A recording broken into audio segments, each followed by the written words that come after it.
Welcome to Satish climax. பொதுவாக மனுஷங்க கொட்டடிச்சு பார்த்துருப்போம். ஆனால் ஒரு வண்டு கொட்டடிக்கிறத நீங்கள் பார்த்துருக்கீங்களா? ஒரு நிமிஷம் இந்த வீடியோ பாருங்க. எவ்வளோ அழகா டக்கு டக்குன்னு நீங்கள் அடிக்கிறது பாருங்க. இது ஏன்னா அதோட மெக்கானிசம் அப்படி அந்த கழுத்தில் ஒரு லாக் மாதிரி ஒரு அமைப்பு இருக்கும்.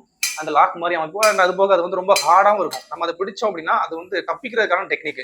பறவைகள் சில பறவைகள் அதை வந்து சாப்பிட வரும்போது அப்படியே ஜம்ப் பண்ணி தப்பிச்சு ஓடிடும். ஏன்னா அந்த மெக்கானிசம் லாக் மாதிரி இருக்கிற மெக்கானிசத்தால அந்த உடம்பு வந்துட்டு அப்படியே டக்கு டக்குன்னு அடிக்கிறதுனால நிறைய பறவைகள் வந்து ஈஸியாக தப்பிச்சும் போயிடும்.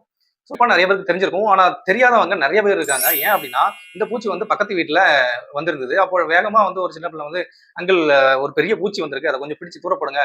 பயமா இருக்குது." அப்படின்னு சொன்னாங்க. நானும் போய் பார்த்தா, அது நம்ம டக்கு பூச்சி. ஏன்னா நாங்க வந்து டக்கு பூச்சி இல்லன்னா டிக்கு பூச்சின்னு சொல்லுவோம்.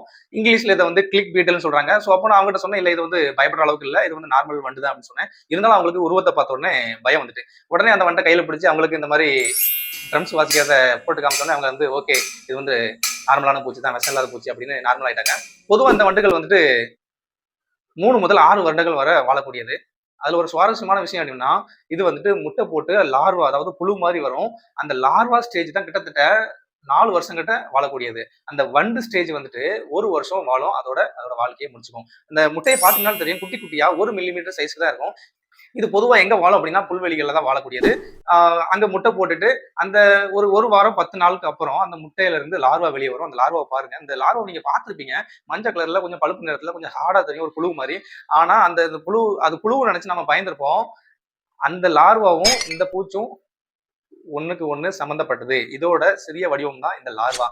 அப்படின்னு சொன்னா அவங்களால நம்ப முடியுதா? என்னால நம்ப முடியல. ஏன்னா நான் சின்ன வயசுல வந்து நிறைய அந்த மாதிரி புழுக்களை பார்த்திருக்கேன். இதை வந்து ஒயர் வார்ம் அப்படின்னு சொல்றாங்க. அதாவது முட்டையில இருந்து வெளியே வந்த உடனே இந்த லார்வா ஸ்டேஜ் வந்து கிட்டத்தட்ட 2-3 வருஷங்கள் அந்த மண்ணுக்குள்ளே வாழுது. இந்த உருளைக்கிழங்கு இந்த மாதிரி பூமிக்கு அடியில விளையிற அந்த வேர்களை எல்லாம் சேதப்படுத்தக்கூடியது இந்த மாதிரி லார்வா ஸ்டேஜ் தான். அந்த லார்வா ஸ்டேஜுக்கு அப்புறம் அந்த புழு வந்து ஒரு கூடு கட்டி நல்லா வாழ்ந்துட்டு அந்த கூட்டுல இருந்து வெளியே வரும்போது தான் இந்த மாதிரி பெரிய வண்டு சைஸ்க்கு வரும். இந்த வண்டு சைஸ் வந்து பூமியில 1 வருஷம் கிட்டத்தட்ட வாழக்கூடியது. அந்த வண்டு ஸ்டேஜ் ஏன் வருதுன்னா அந்த வண்டு ஸ்டேஜ்ல தான் அதோட இனப்பெருக்கம் ஆரம்பிக்குது. அது முட்டை போடுது. முட்டை போட்டதுக்கு அப்புறம் அந்த வண்டுகள் இறந்து போயிடும். அதுக்கப்புறம் அந்த சுழற்சி தொடர்ந்து நடந்துகிட்டே இருக்குது. சோ இதனால சுற்றுச்சூழலுக்கு என்ன பயன் பாத்தீங்கன்னா மிகப்பெரிய பயன் இருக்குது. இந்த லார்வா ஸ்டேஜ் இருக்கு இல்லையா? இதை வந்து பறவைகள், பல்லிகள், தவளைகள் இது எல்லாமே உணவா உட்கொள்ளுது. இதனால அந்த உணவுச் சங்கிலியில வந்து ஒரு சிறப்பான செயல்கள் நடந்துகிட்டு இருக்கு.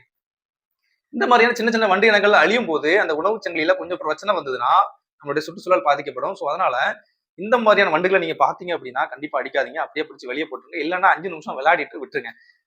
கண்டிப்பா இந்த வண்டு நிறைய பேர் பார்த்திருப்பீங்க. இப்பவும் அந்த வண்டை பிடிச்சி விளையாடுற ஆட்கள் இருப்பீங்க. நானும் அதுல ஒருத்தன் தான். இந்த வீடியோ பிடிச்சிருந்தா லைக் பண்ணிருங்க. இந்த பூச்சை பத்தின செய்தி இப்பதான் உங்களுக்கு தெரியும் அப்படின்னா அப்படியே ஒரு கமெண்ட்ல சொல்லிருங்க. உங்க ஃப்ரெண்ட்ஸ்க்கு ஷேர் பண்ணிருங்க. தேங்க்யூ.